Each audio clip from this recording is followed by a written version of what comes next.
I wanted to show you guys the pig pen. Paul had to get the tractor into the pig pen because we haven't had enough rain for the ground to be soft enough for the pigs to turn it up and root around like they were doing so well closer to winter. So he's flattened it off a bit, he's dug it up. We really wanted a no-till garden because it kind of keeps the soil structure and the microorganisms intact. So this will be the only season we get the tractor in there and kind of till it up. We will add a heap of compost, manure and mulch. We are going to be planting in here on the weekend. It is Melbourne Cup long weekend. Paul's got a 5-day weekend, so we're just going to smash out the garden bed. It's really important that we get everything in this weekend, otherwise there's no point really. Things won't grow in time. I think we're going to struggle anyway because of the drought. We do have a water source being the dams, but you know, if the dams dry up for whatever reason, even though they're spring fed, we kind of need to be conservative because animals come first, life comes first before the garden. But hopefully we get a bit of rain throughout the season so we're not so dry and not so scorched out here. We're supposed to get 10 mil on Friday, but we've had reports of rain all through spring and it hasn't come, so I don't know, we don't know what to expect. We're hoping it will come. It'll be great to get that great downpour on Friday, so when we're planting in through the weekend, the ground is lovely and wet to take the plants. I just wanted to show you quickly this beautiful sunset. It's not actually the sun setting, but it's the beautiful sky from the sunset. Can you see the beautiful pinks? You can't see it so much on camera, it's not picking up the beautiful pinks that is in the sky. But I wanted to show you the plants that Paul picked up for me today on the way home from work. I have a favourite nursery in an old suburb. It's run by a very old Italian man who's been growing seeds for decades. He is in his 90s, I believe. He grows the best seedlings. I've always had amazing luck with it, and I hope to one day be able to grow seeds like he grows seeds.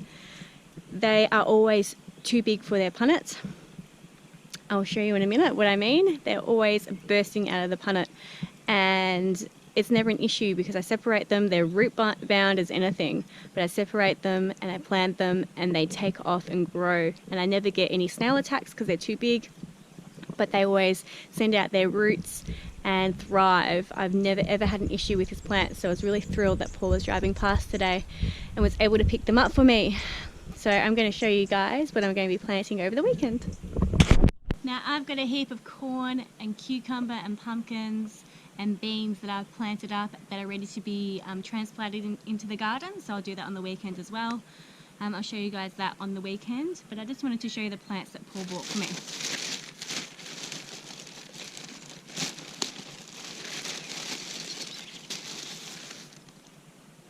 I've got some jalapenos. Now these aren't as big as they usually are. Usually they're about that big in the pot, but you know, must be just the season. It's early season for capsicums in our region, so they're still a bit small, but they will still do great in the ground. So we got me some jalapenos and some yellow capsicum.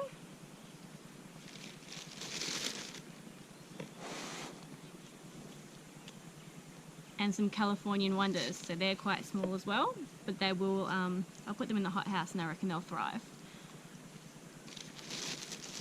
He also got me some eggplants, which are nice and big.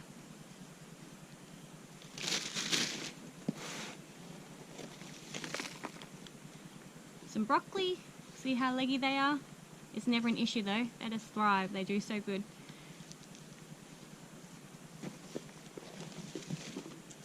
And some Tuscan kale. Hey Rox, come here. Come here. Careful with the plant. Oh, you're such enough. Okay. Sit. Sit. Not on me. Sit over there.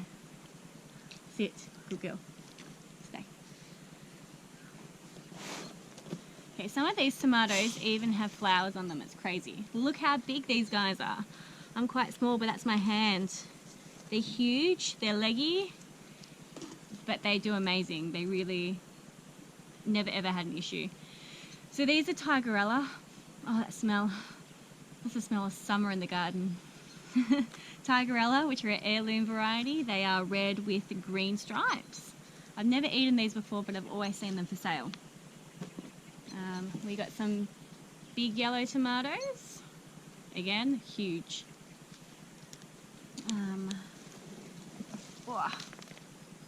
Black cherry tomatoes. We love our black tomatoes here. They have a great flavour. Look how big they are. That's insane. Can't even see me. Hi. These are ox heart tomatoes. Great for preserving, which is what we like. This is a new variety for me. It's Mandy. And she recommended this as a great preserving tomato, great for passata and tomato paste. But, you know, again, these are huge. So good. A couple of beef steaks. We love beef steaks. They're great eating tomatoes. And I like preserving them too. And then the last one is the black cream tomatoes. These are ones that I have planted by seed, but they haven't really taken off too much. So, unfortunately, I had to buy them. Next year, I'll probably start growing them before winter, and I'll have them in the hot house, just so that they can be this big in November, so I can get them into the ground. Can't wait for all these tomatoes. Looking forward to it. I'm actually organising my preserving cupboard. I'll take you inside and have a look. I've got all my jars ready. I've cleaned out all my shelves just to be ready for when we get a bulk harvest, that I can, you know, get it in and be nice and organised in my preserving area, I suppose. So I'll take you guys in quickly and I'll show you my corner cupboard. It's a bit dark, but this is my preserving cupboard. All the jars that I've been saving. A couple of preserves here in the corner. And a spare shelf for when I finally get to preserve some things. So it's looking good. I'll have a dehydrator. I'm getting it for my birthday in a couple of weeks. So I'll be able to dehydrate some food as well and store it in here. I'll probably vacuum seal that and then store it in here for use during winter. Anyways, I hope you guys have a great night. It's going to be a beautiful hot day tomorrow. I'm going to keep spring cleaning my house, and I might get into the veggie patch a bit later too. Anyways, I'll see you guys tomorrow. Bye.